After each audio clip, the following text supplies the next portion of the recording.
Namaskar, welcome back to another video. Today we are going to discuss about the utility analysis and law of diminishing marginal utility.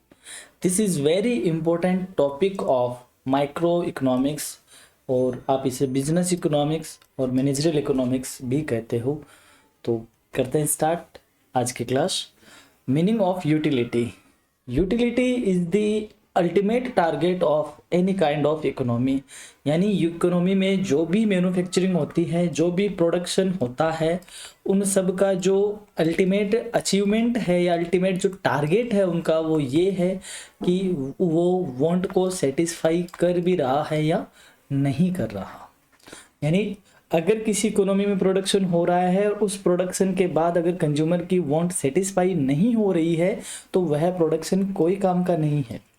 तो ये कहा जा सकता है कि production और यूटिलिटी या प्रोडक्शन एंड कंजप्शन, क्योंकि यूटिलिटी डिराइव्ड होती है ड्यू टू कंजप्शन, तो प्रोडक्शन एंड कंजप्शन कनेक्टेड है एक दूसरे से। तो हम समझते हैं कि what is utility. Utility means the power of any product or service to satisfy a particular need or want is called utility. यानी कि हमें पानी की प्यास लगी, वी आर थर्स्टी, हमें प्यास लगी और हमने किसका कंजप्शन किया? पानी का कंजप्शन किया। तो पानी में क्या है? यूटिलिटी, बिकॉज ये हमारी वांट, जो कि हमारी थर्स्ट थी, उसको ये क्या कर रहा है? सेटिस्फाई कर रहा है। तो हम कह सकते हैं the want satisfying power of a commodity is known as utility. जिस वांट में हम जिस कमोडिटी में हमारी वांट को सेटिस्फाई करने की पावर होती है, उस पावर का नाम क्या होता है? यूटिलिटी होता है। तो यूटिलिटी उस कमोडिटी को नहीं कहते, हमारी वांट को सेटिस्फाई कर रही है जो कमोडिटी, और उस कमोडिटी की वो जो पावर है जो वांट को फुलफिल करती है, उस पावर का नाम क्या है? यूटिलिटी है। नाउ यूटिलिटी एंड यूजफुलनेस, यानी कोई चीज यूटिलिटी रखती है या यूजफुलनेस है, इन दोनों में हमें डिफरेंस समझना जरूरी है। Both are different thing. Utility is not related to profit and loss, यानी यूटिलिटी हार्मफुल भी हो सकती है और यूटिलिटी यूजफुल भी हो सकती है। तो यूटिलिटी का हार्मफुल और यूजफुल दोनों से ही रिलेशन नहीं होता। Utility only related to the satisfaction of want. Utility का रिलेशन होता है वांट को सेटिस्फाई करना। फॉर एग्जाम्पल, अगर कोई ड्रिंकर है, वह शराब पीना चाहता है, तो शराब पीना उसकी क्या है? वांट। और उस वांट को सेटिस्फाई कौन कर रहा है? वो लिकर या वो शराब उसको सेटिस्फाई कर रही है, जबकि ड्रिंक करना जो हमारी हेल्थ है उसके लिए क्या है? हार्मफुल है। तो यूजफुलनेस का मतलब होता है वो चीज जो हमारे लिए यूजफुल हो, that is usefulness. But utility is free from the usefulness. It can be harmful, it can be useful. Utility is related only to satisfy the wants of human being. अब यूटिलिटी का जो analysis है वो क्यों important है? Because utility of a commodity is very important for a consumer.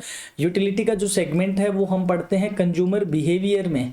Consumer behaviour में और इसके अलावा हम जो सेंट्रल इकोनॉमिक प्रॉब्लम देखते हैं उसमें हम देखते हैं व्हाट टू प्रोड्यूस, क्या प्रोड्यूस किया जाए। तो उसका आंसर कहाँ से मिलेगा कि कंज्यूमर को नीड किस चीज की है, क्योंकि कंज्यूमर की नीड को जो कमोडिटी सेटिस्फाई करेगी, कंज्यूमर उसी को बाई करना चाहेगा और प्रोड्यूसर भी उसी चीज का प्रोडक्शन करना चाहेगा। तो व्हाट टू प्रोड्यूस का आंसर कहां से मिलता है? कंज्यूमर बिहेवियर से मिलता है। So utility of a commodity is very important for a consumer. He tries to get maximum satisfaction by spending his income on various commodities, यानी वह हमारी अपनी जो लिमिटेड इनकम है उसको वेरियस कमोडिटीज पे इस तरीके से स्पेंड आउट करता है ताकि उसकी सेटिस्फेक्शन क्या हो सके? मैक्सिमम हो सके। इसलिए यूटिलिटी का जो एनालिसिस है, यूटिलिटी जो एनालिटिकल जो इसके थ्योरीज है वो कंज्यूमर बिहेवियर में बहुत ज़्यादा क्या है? इंपॉर्टेंट है। नाउ बात करते हैं यूटिलिटी साइकिल की। फॉर एग्जांपल, सबसे पहले हमने कोल एक्सट्रैक्ट किया, यानी हमने माइनिंग से कोल निकाला, फिर उससे हम स्टील का प्रोडक्शन किया, उस स्टील के प्रोडक्शन से कार मैन्युफैक्चर हुई, कार में बैठकर यानी कार का आपने यूज किया, उसमें बैठकर आप मार्केट गए और वहां से आपने कमोडिटीज खरीदी और कमोडिटीज से आपको क्या मिली, सेटिस्फेक्शन मिली। तो ये जो साइकिल है, ये साइकिल बोला जाता है साइकिल ऑफ यूटिलिटी। ये चलता रहता है because they all activities like extracting, producing, manufacturing, purchasing और to derive satisfaction, these all activities are connected to each other. All physical objects are important because they provide utility. जितनी भी physical चीजें हैं वो सारी यूटिलिटी प्रोवाइड करवाती है, so that's why they all are important. According to professor Boulding कहते हैं the activity of consumption is not completely different from production. Production की तरह ही जो कंजप्शन की एक्टिविटी है वो उससे डिफरेंट नहीं है, because both are supplementary to each other. It is the final activity in economic activity. जितनी भी इकोनॉमिक एक्टिविटीज होती है एक इकोनॉमी में, उन सब का जो फाइनल रिजल्ट है वो ये है कि वांट को क्या करना, सेटिस्फाई करना, वांट को सेटिस्फाई करना। अगर वांट सेटिस्फाई नहीं हो रही है प्रोडक्शन से तो वह प्रोडक्शन कोई काम का नहीं है, उस प्रोडक्शन से कोई लेना देना नहीं होगा, उस प्रोडक्शन से कोई ग्रोथ नहीं होगी। तो बोल्डिंग कहते हैं the consumption is the final activity in economic activities. In short consumption से क्या मिलती है, यूटिलिटी मिलती है, वो हमारी वांट को सेटिस्फाई करता है। आई होप आपको ये समझ में आया होगा। Now we are moving on features of utility. तो इस यूटिलिटी की क्या फीचर है, हमने ये तो जाना कि वांट को जो सेटिस्फाई करती है और कमोडिटी में जो पावर होती है वांट को सेटिस्फाई करने की पावर, उस पावर का क्या नाम है, यूटिलिटी है। अब यूटिलिटी के क्या फीचर्स है, first of all utility is subjective because all consumer या ऑल जो ह्यूमन बीइंग है उन सबका नेचर अलग अलग है, उनकी वांट क्या है, अलग अलग है। तो जब वांट अलग अलग होगी तो यूटिलिटी क्या होगी, सब्जेक्टिव होगी। फॉर एग्जांपल अभी मैं स्टाइलस से लिख रहा हूँ, टच पैड पे लिख रहा हूँ, तो अभी मैं इससे लिख रहा हूँ क्योंकि मुझे इसको लैपटॉप पे लिखना है, बट मैं यहाँ पे पेन यूज नहीं ले रहा क्योंकि पेन में फिलहाल कोई यूटिलिटी नहीं है। मेरी वांट क्या है, लैपटॉप पे लिखना। तो मेरी वांट है उसको कौन फुलफिल कर रहा है, स्टाइलस फुलफिल कर रहा है। तो स्टाइलस में मेरे लिए क्या है, यूटिलिटी। बट अभी पेन मेरे लिए यूटिलिटी नहीं है। और ये क्लास आप देख रहे हो और क्लास देखते देखते आप नोट्स बना रहे हो, वो भी रजिस्टर में बना रहे हो, नोटबुक में बना रहे हो, तो आपके लिए पेन क्या है, यूटिलिटी रखता है। तो आपके लिए वो चीज यूटिलिटी रखती है, मेरे लिए नहीं रखती।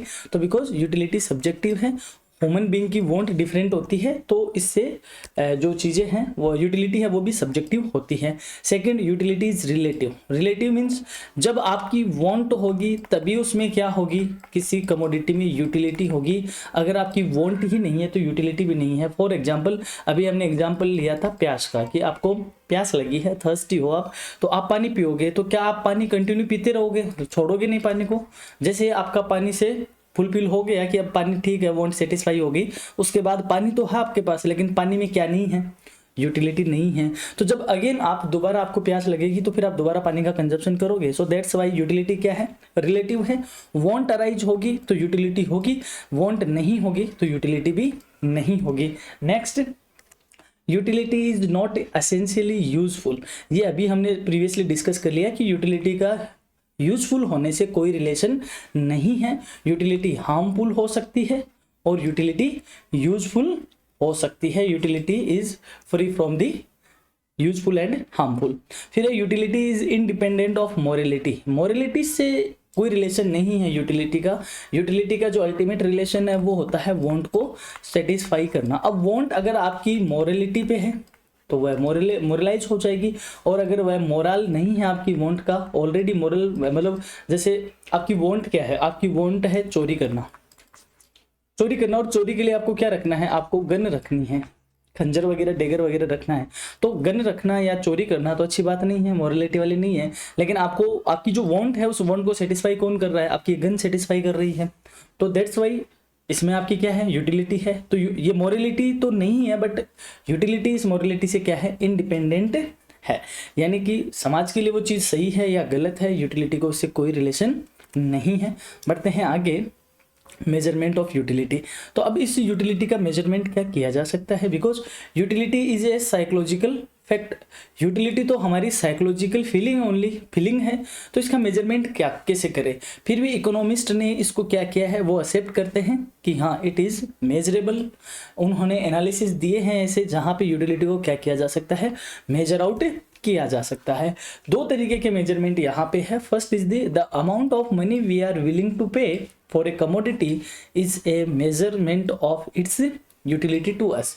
यानी किसी कमोडिटी के लिए हम जो मनी खर्च कर रहे हैं, जो एक्सपेंसेज हम उस पर कर रहे हैं, वह एक्सपेंसेज ही उस कमोडिटी की क्या है, यूटिलिटी है।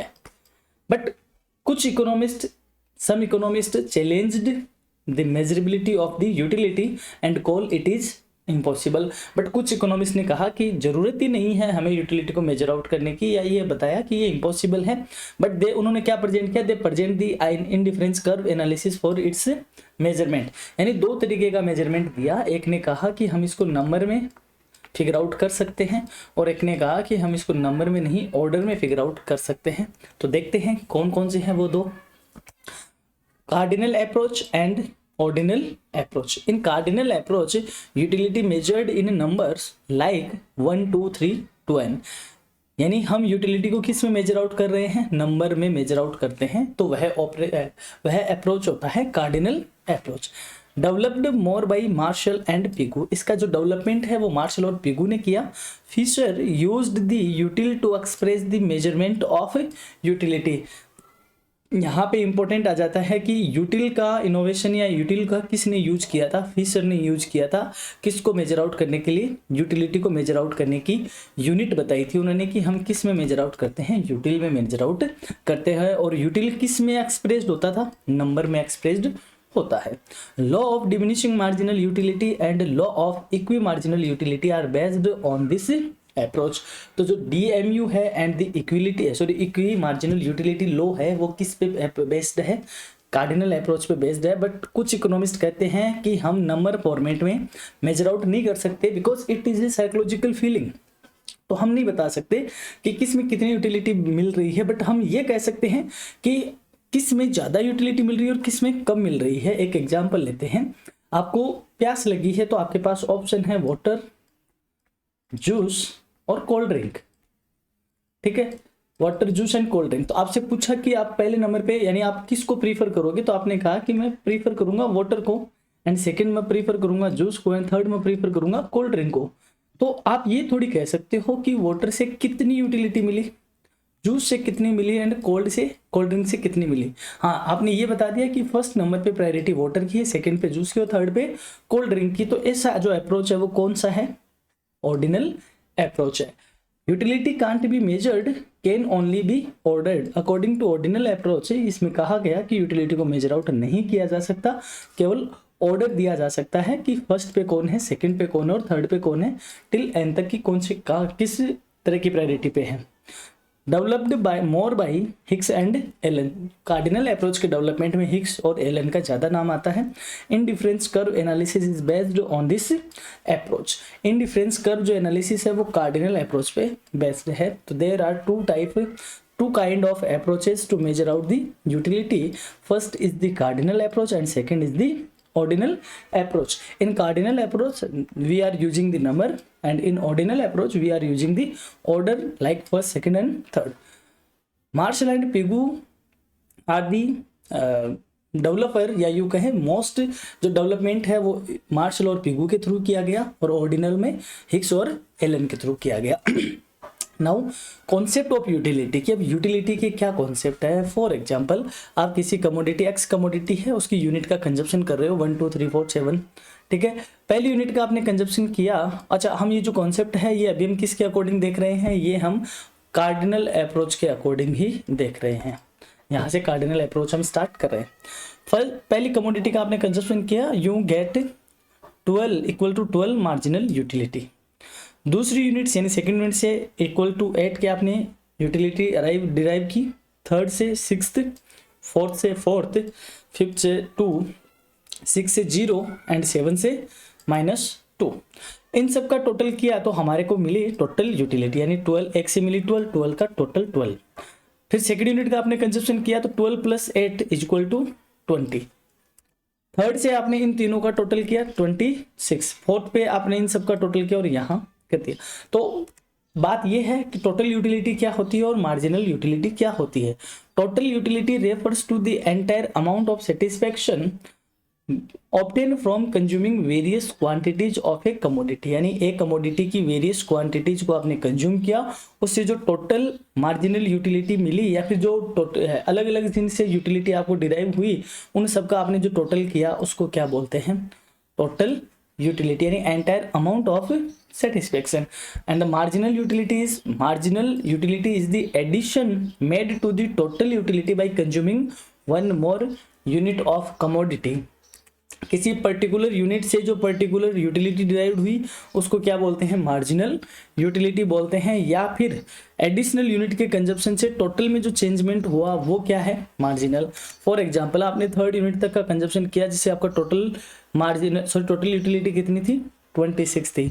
आपने फोर्थ यूनिट का कंजप्शन किया तो टोटल में जो चेंज हुआ कितने का चेंज हुआ, +4 का, तो 4 क्या हो गई उसकी मार्जिनल यूटिलिटी। ये तीन तरीके की होती है, positive marginal utility, zero marginal utility and negative marginal utility. पहली यूनिट से लेकर 5th यूनिट तक ये क्या है, पॉजिटिव, 6th यूनिट पे ये क्या है, जीरो, एंड 7th यूनिट पे ये क्या है, नेगेटिव। तो मार्जिनल यूटिलिटी तीन तरीके की होती है। इस रिलेशन को हम इस डायग्राम से समझ सकते हैं, relationship between marginal and total utility.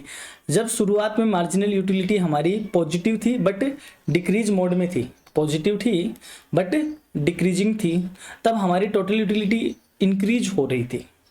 जहाँ पे हमारी यानी कि ये रही मार्जिनल, जब पॉजिटिव थी बट डिक्रीज हो रही थी तो टोटल यूटिलिटी हमारी इंक्रीज हो रही थी। जहाँ पे मार्जिनल जीरो हो गई टोटल यूटिलिटी क्या हो गई, मैक्सिमम हो गई। यहाँ पे मार्जिनल जीरो हो गई तो टोटल यूटिलिटी क्या हो गई, मैक्सिमम हो गई। और जब हमारी मार्जिनल यूटिलिटी माइनस में हो जाती है, नेगेटिव हो जाती है, तो टोटल यूटिलिटी डिक्रीज होने लगती है। ये नेगेटिव मार्जिनल यूटिलिटी है, तो यहाँ पे हमारी टोटल क्या होने लगी, डिक्रीज होने लग गई। तो तीन तरीके का रिलेशन देखा, when TU increases when MU is positive but decreases as MU declines, यानी TU इंक्रीजिंग होती है जब हमारी मार्जिनल यूटिलिटी क्या होती है, पॉजिटिव होती है। TU is maximum when MU is zero, जहाँ पे मार्जिनल यूटिलिटी जीरो है वहाँ पे टोटल यूटिलिटी क्या है, मैक्सिमम है। TU decreases when MU becomes negative, जब MU नेगेटिव हो जाती है यानी माइनस में आ जाती है मार्जिनल यूटिलिटी, तब हमारी टोटल यूटिलिटी डिक्रीज होने लगती है। तो there are 3 kind of relationship between total utility and marginal utility. अब आपसे यहाँ से जो ट्रिकी क्वेश्चन होते हैं, सिंपली जो छोटी एग्जाम होती है वहाँ पे डायरेक्ट रिलेशन पूछा जाता है तो आप टेबल बना के डायग्राम बना के कर सकते हो। बट अगर मैं कॉम्पिटिटिव एग्जाम की बात करूँ like CA foundation, CS foundation या अदर जो कॉम्पिटिशन एग्जाम है, वहाँ पे आपसे ट्रिकी क्वेश्चन ये आएगा, when MU is zero, MU is 0, what is the situation of TU at that point, यानी जब मार्जिनल जीरो होगी तो TU की क्या सिचुएशन होगी। तो your answer will be TU is maximum when MU is zero, जहाँ पे MU जीरो होता है वहाँ TU क्या होता है, मैक्सिमम होता है। तो इस तरीके के कुछ ट्रिकी क्वेश्चन यहाँ से पूछे जाते हैं। आई होप आपको ये समझ में आ रहा है। आगे बढ़ते हैं, law of cardinal utility analysis. अब कार्डिनल यूटिलिटी एनालिसिस पे बेस्ड कौन कौन से लॉ है, तो first is the law of diminishing marginal utility and second is the law of equi marginal utility. अभी तक हमने जो पढ़ा वो एक तरीके से डिमिनिशिंग मार्जिनल यूटिलिटी था, इसको हम टोटली डिस्कस कर लेते हैं। When other things remaining constant, जब बाकी अदर चीजें क्या रहे, कांस्टेंट रहे, a consumer increases the consumption of any one commodity keeping constant the consumption of all other commodities, the marginal utility of the variable commodity must eventually decline। यानी कि सीधी सी बात है कि जब आप बाकी सारी चीज़ों के कंजप्शन को क्या कर दो, कांस्टेंट कर दो, तो किसी एक पर्टिकुलर कमोडिटी का अगर कंजप्शन आप इंक्रीज करते हो यूनिट बाय यूनिट, तो उससे मिलने वाली मार्जिनल यूटिलिटी आपको यूनिट बाय यूनिट क्या हो जाएगी, डिक्रीजिंग होती जाएगी। यूनिट बाय यूनिट क्या होगी, डिक्रीज होती जाएगी। इसी को ही क्या कहते हैं, डिमिनिशिंग मार्जिनल यूटिलिटी लॉ, यानी मार्जिनल यूटिलिटी का क्या होना, डिमिनिश होना, when other things remaining constant. It is the first law of Gossen, इसको गॉसेन का पहला नियम भी कहते हैं। इस चीज पे बेस्ड है, DMU is based on that wants of a person are unlimited. एक कंज्यूमर की जो वांट है वो क्या है, अनलिमिटेड है, but each single want is satiable, यानी पर्टिकुलर एक वांट को हम एक टाइम पे क्या कर सकते हैं, सेटिस्फाई कर सकते हैं। वैसे कंज्यूमर की जो वांट है वो अनलिमिटेड है, बट अगर हम प्रायोरिटी के साथ एक एक वांट को हम लेते चले, बाकी अदर को क्या कर दें, कांस्टेंट, तो पर्टिकुलर एक एक वांट को हम क्या कर सकते हैं, सेटिस्फाई कर सकते हैं। अब अजम्पशन ऑफ द लॉ यानी अदर थिंग्स रिमेनिंग कांस्टेंट हमने जो कहा, ये क्या होती है, लॉ की एजम्पशंस होती है, कुछ टर्म्स एंड कंडीशंस होती है, ये कंडीशंस फॉलो होगी तभी लॉ या थ्योरी अप्लाई होगी। पहली एजम्पशन है कार्डिनल यूटिलिटी, यानी कमोडिटी के कंजप्शन से यूटिलिटी कैसी मिलनी चाहिए, कार्डिनल फॉर्मेट में होनी चाहिए, यानी हम यूटिलिटी को नंबर फॉर्मेट में क्या कर सके, मेजर आउट कर सके।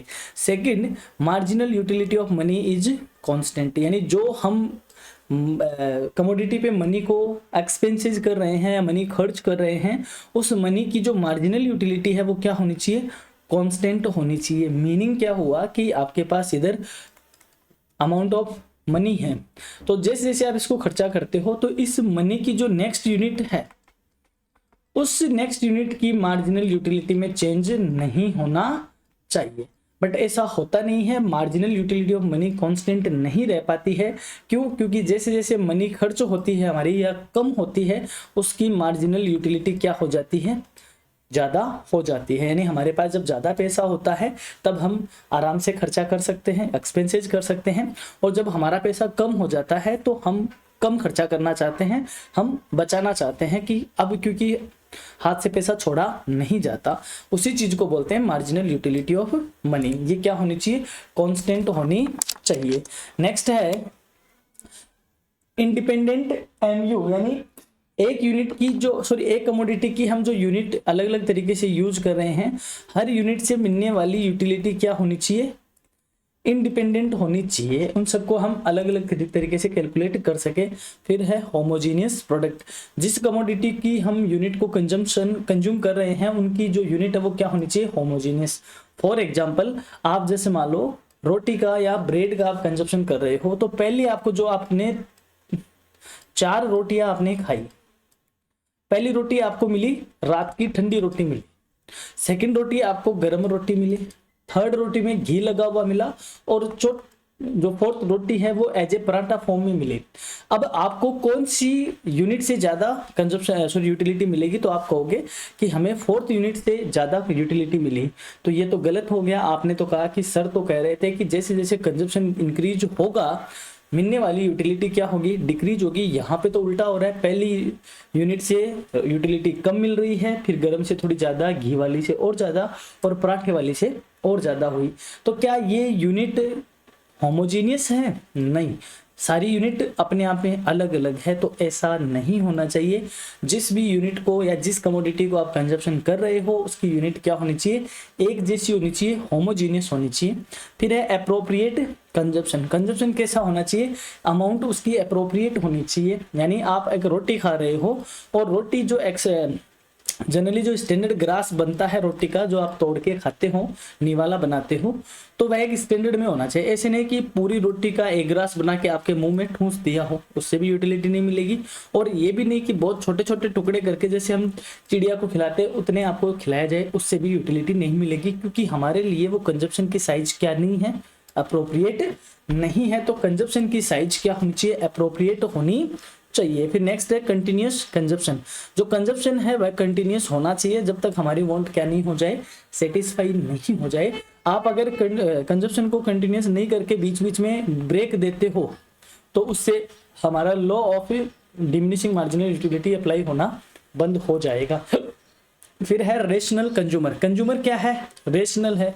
रेशनल कंज्यूमर मीन्स अपनी लिमिटेड इनकम से वह सेटिस्फेक्शन को क्या करना चाहता है, मैक्सिमम सेटिस्फेक्शन करना चाहता है। दैट मीन्स कंज्यूमर हमारा रेशनल है। फिर है no change in habit, taste, income etcetera. किसी भी तरीके की हमारी हैबिट में चेंज ना हो, टेस्ट में चेंज ना हो और इनकम में चेंज ना हो ड्यूरिंग दी कंजप्शन। कंजप्शन के दौरान हमारे इन चीज़ों में चेंज नहीं होना चाहिए। इन चीज़ों में चेंज होने से हमारी यूटिलिटी पे डायरेक्ट इसका रिलेशन होता है। हमें वहाँ से जरूरी नहीं, अगर हमारा टेस्ट चेंज हो गया तो हमें उस वही कमोडिटी खराब लगने लगती है, टेस्ट इंप्रूव हो जाता है, वह और ज़्यादा अच्छी लगने लगती है। फिर है no change in substitutes price. उस कमोडिटी से रिलेटेड जितने भी सब्सटीट्यूट्स है उनकी प्राइस में क्या नहीं होना चाहिए, चेंज नहीं होना चाहिए। अगर उनकी प्राइस में चेंज होगा तो हम हमारी जो कंज्यूमेबल कमोडिटी है जिसका हम कंजप्शन कर रहे हैं उसकी डिमांड पे डायरेक्ट इसका रिलेशन होगा। दैट्स वाई वहाँ हमारी यूटिलिटी पे असर होगा। तो these are the assumption of the law. इन अजम्पशन को फॉलो करके ही ये लॉ क्या होता है, अप्लाई होता है। नाउ अब बात कर लेते हैं इसके एक्सप्लेनेशन की। मैंने वही एग्जांपल दिया, जैसे यहाँ पे हम रोटी रख लेते हैं। आपने फर्स्ट यूनिट ऑफ चपाती खाई, तब आपको इससे मार्जिनल यूटिलिटी मिली 12 के इक्वल, और टोटल भी कितनी होगी 12। सेकंड से आपको यूटिलिटी ड्राइव हुई 8, टोटल इन दोनों का टोटल हो गया 20। थर्ड से आपको मार्जिनल यूटिलिटी ड्राइव होती है 3, और इन तीनों के टोटल से मिल गई आपको 23। फोर्थ से आपको मार्जिनल यूटिलिटी मिली 0, जहाँ पे आपकी टोटल क्या हो गई, मैक्सिमम हो गई। और फिफ्थ रोटी, यानी कि आपका पेट भर गया उसके बाद भी आप खाई जा रहे हो तो आपके साथ कोई समस्या हो जाएगी पेट की। दैट मीन्स आपको मार्जिनल यूटिलिटी किस फॉर्म में मिली, नेगेटिव फॉर्म में मिली। अब आपकी टोटल क्या होने लगी, डिक्रीज। यानी जब तक आपकी मार्जिनल पॉजिटिव थी टोटल इंक्रीज हो रही थी, जब आपकी मार्जिनल 0 हो गई टोटल आपकी मैक्सिमम हो गई, और जब आपकी मार्जिनल नेगेटिव हो गई टोटल आपकी डिक्रीज होने लग गई। वही रिलेशन है, ये पॉजिटिव रहेगी ये इंक्रीज होगी, ये 0 होगी तो टीयू मैक्सिमम हो जाएगी, और एमयू नेगेटिव होगी तो टीयू डिक्रीज होने लग जाएगी। अब क्या रीजन है कि ये लो अप्लाई होता है, लो अप्लाई होता है मींस क्या कारण है कि ये एमयू डिक्रीज होती ही होती है। लो का क्या नाम है, डिमिनिशिंग मार्जिनल यूटिलिटी लो, यानी मार्जिनल यूटिलिटी का क्या होना, डिमिनिश होना। तो रीजन क्या है इसके पीछे, क्यों मार्जिनल यूटिलिटी डिमिनिश होती है। पहला reason, commodities are imperfect substitutes, यानी जो कमोडिटीज हम यूज करते हैं एक्चुअली वो मार्केट में या यूं कहे रियल लाइफ में परफेक्ट सब्सटीट्यूट नहीं होकर क्या होते हैं, इम्परफेक्ट होते हैं। सो दैट्स वाई हमें किसी पर्टिकुलर कमोडिटी को यूज करना ही पड़ता है, और जब हम पर्टिकुलर कमोडिटी को यूज करते हैं तो एक पॉइंट के बाद उससे मिलने वाली मार्जिनल यूटिलिटी क्या होने लगती है, डिक्रीज होने ही लगती है। फिर है सेसिबिलिटी ऑफ पर्टिकुलर वांट। वैसे तो हमारी वांट क्या है, अनलिमिटेड है, बट पर्टिकुलर एक वांट को हम लेते हैं तो उस वांट को क्या किया जा सकता है, सेटिस्फाई किया जा सकता है। और जब वांट सेटिस्फाई होने लगती है तो उसकी जो इंटेंसिटी है वांट की वह धीरे धीरे क्या होने लगती है, डिक्रीज होने लगती है। जब इंटेंसिटी डिक्रीज होती है तो हमारी मार्जिनल यूटिलिटी भी क्या होने लगती है, डिक्रीज होने लगती है। कैसे, जैसे आप भूखे थे तो आपका पूरा पेट खाली था, आपने रोटी खाई, जब रोटी की पहली यूनिट खाई तो आपने इसको पेट में डाला तो इतना पेट तो आपका भर ही गया। तो पहले जितनी कड़ाके की भूख नहीं लग रही है आपको, यानी पहले भूख यानी जो आप हंगर थी उस हंगर की इंटेंसिटी क्या थी, ज्यादा थी। फिर आपने सेकंड यूनिट खाई तो आपका पेट और भर गया तो आपकी इंटेंसिटी क्या हो गई, और भी कम हो गई। थर्ड रोटी पे आपकी इंटेंसिटी, आपका पेट और बढ़ गया, आपकी इंटेंसिटी और भी कम हो गई। यानी जैसे जैसे वांट सेटिस्फाई हो रही होती है वांट की इंटेंसिटी क्या हो जाती है, कम हो जाती है due to the decrease of intensity of want. That's why हमारा जो लो है वो क्या होता है, अप्लाई होता है। Next, alternative uses of commodity. Commodity का जो यूज है वो अल्टरनेटिव होता है, इस वजह से भी ये लॉ अप्लाई होता है। अब है एक्सेप्शंस ऑफ द लॉ। ऐसे कौन कौन से केसेस हैं जहां पर ये लॉ अप्लाई ही नहीं होता, इस लॉ के अपवाद क्या है। तो देखते हैं, not applicable if units are very small. यदि यूनिट्स बहुत स्मॉल हो गई, यानी consumption size, if consumption size is not appropriate in that situation the law will not be applicable। अगर अप्रोप्रिएट साइज आपने कंजप्शन की नहीं ली है तो लॉ अप्लाई नहीं होगा। बट अभी हमने अजम्पशन में इसको पढ़ लिया है। अजम्पशन में हमने देखा कि हमारे जो साइज ऑफ कंजप्शन है वो क्या होना चाहिए, अप्रोप्रिएट होना चाहिए। क्या होना चाहिए, अप्रोप्रिएट होना चाहिए। तो हमने यहाँ इस अजम्पशन का ब्रेक किया है, ब्रेक करके इस लॉ, इस एक्सेप्शन को बनाया है। फिर है not applicable on rare commodities. Rare commodity पे ये अप्लाई नहीं होता, रेयर कमोडिटी पे अप्लाई नहीं होता। यानी कि आप अगर कोई पुरानी एंशिएंट चीजें हैं, एंशिएंट जो कमोडिटीज आप उनको कलेक्ट करने का शौक रखते हो तो आपको हर बार नई पुरानी चीजें मिलेगी, हर बार आपको एडिशनल पुरानी चीज मिलेगी, तो आपकी मार्जिनल यूटिलिटी पहले से ज्यादा इंक्रीज होगी। बट हमने एक अजम्पशन रखी थी कि कमोडिटी की जो यूनिट है वो क्या होनी चाहिए, होमोजीनियस होनी चाहिए। तो अगर आप एक जैसी ही कमोडिटी की क्वांटिटी कलेक्ट करोगे तो वह लो अप्लाई होगा ही होगा। तो रेयर कमोडिटीज की जो यूनिट है वो क्या होनी चाहिए, होमोजीनियस होनी चाहिए, तब तो ये लो अप्लाई होगा। अगर कमोडिटी की यूनिट ही होमोजीनियस नहीं है तो हमने ऑलरेडी अजम्पशन तोड़ दी है, ब्रेक कर दी है, तो ये भी इसका रियल एक्सेप्शन नहीं है। फिर है not applicable on power and fashion. अगर आप किसी डेजिग्नेशन पे और आपके पास और ज्यादा पावर आती है तो एडिशनल पावर से आपकी मार्जिनल यूटिलिटी इंक्रीज ही होगी। और फैशन में अगर एक्स्ट्रा कोई फैशन आप और ऐड होता है तो फैशन से भी क्या होती है, यूटिलिटी इंक्रीज ही होती है, तो यहाँ पर ये लो अप्लाई नहीं होता। फिर है not applicable on intoxicating commodities.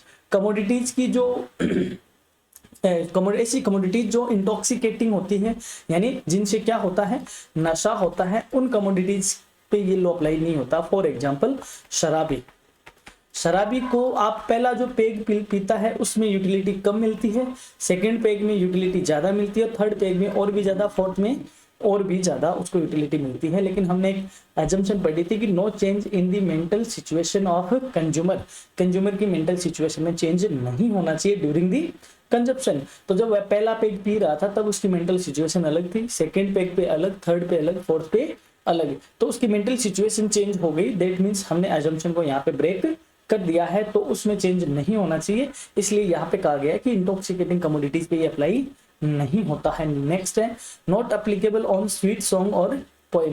अगर कोई अच्छा गाना है, आपके फेवरेट सिंगर का कोई गाना आया, लाइक अरिजीत सिंह, सोनू निगम, जिसको भी आप सुनते हो, उनका कोई नया गाना आया तो आपको बहुत अच्छा लगता है और जितनी बार उस गाने को आप सुनते हो उसमें मिलने वाली यूटिलिटी आपको ज्यादा ही मिलती जाएगी। लेकिन हमने एक अजम्पशन में रखा कि हमारा जो कंजप्शन है वो क्या होना चाहिए, कंटिन्यूस होना चाहिए, कंटिन्यूस कंजप्शन होना चाहिए। तो यदि आप कंजप्शन कंटिन्यूस करोगे तो एक पॉइंट पे आकर आप गाने से बोर हो जाओगे और उस गाने को आप क्या कर दोगे, बंद कर दोगे। वहीं पर ही आपकी मार्जिनल यूटिलिटी क्या हो गई, जीरो हो गई। इस दैट मीन्स मिलने वाली यूटिलिटी डिक्रीज हो ही रही है, तो हमें इसका कंजप्शन करना चाहिए कंटिन्यू, तब तो ये लो अप्लाई होगा। अगर कंटिन्यू कंजप्शन नहीं होगा तो ये लो का एक्सेप्शन बन जाएगा।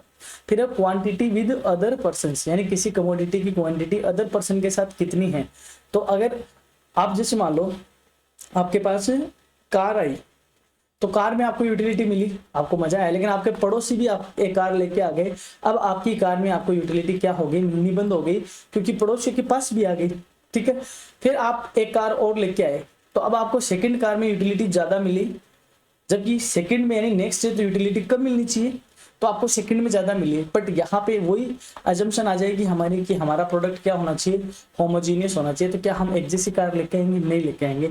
तो एक रीजन तो ये हो जाता है। एक सर्विस का होता है कि एक सर्विस में जब उसके पास उसके ग्राहक जब उसके जो कंज्यूमर है वो जितने ज्यादा मार्केट में पनपते हैं, अराइज होते हैं, तो उससे मिलने वाली यूटिलिटी बढ़ती जाती है। जैसे आज मोबाइल है, मोबाइल फोन से इतनी यूटिलिटी क्यों मिल रही है, क्योंकि हर किसी के पास मोबाइल है, तो आप हर किसी के साथ कम्युनिकेशन कर सकते हो। बट आज से 15-20 साल पहले मोबाइल रेयर आदमियों के पास था, कम लोगों के पास था, तो मोबाइल में इतनी यूटिलिटी नहीं मिलती थी। आपके पास कोई कॉल आता है या आपको कॉल करना होता था तभी आप मोबाइल उठाते थे, वरना मोबाइल पड़ा रहता था। बट आज ऐसा नहीं है, क्योंकि अदर पर्सन के साथ इसकी क्वांटिटी बढ़ चुकी है, सो इसमें यूटिलिटी बढ़ गई है, तो ये इसका एक एक्सेप्शन बनता है। तो ये थी आज की यूटिलिटी की क्लास जो हमने पूरी कंप्लीट करी है।